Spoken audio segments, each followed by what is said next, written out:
Hayatım dep köngül bersem dilimde Digen edim söyümen onu cenimde Hayatım dep köngül bersem dilimde Digen edim söyümen onu cenimde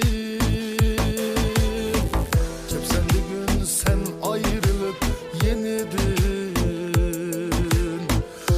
Yeşilini dökkende sen ne dedin?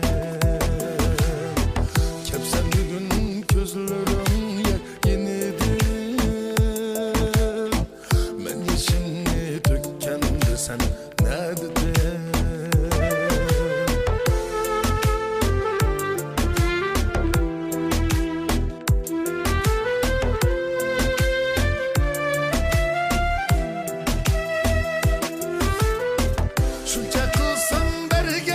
Sen mihrimli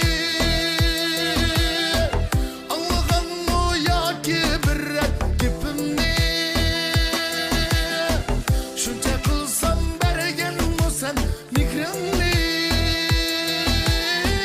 Anlagan mı ya ki bir gipimni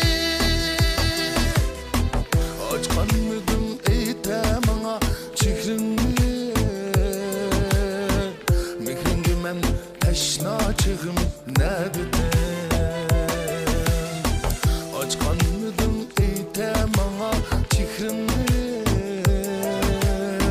Mihrin gibi teşna çığım ne dedin?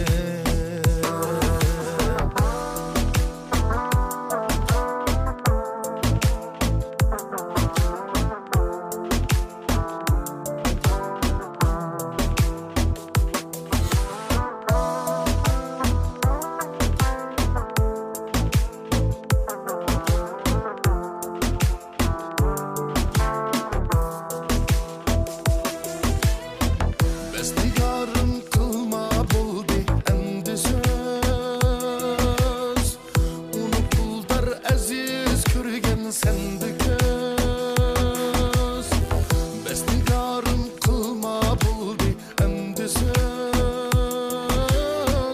Unutuldar aziz körgen sendi göz Direlmeymen endi sana kılçıyı Yürügen çığım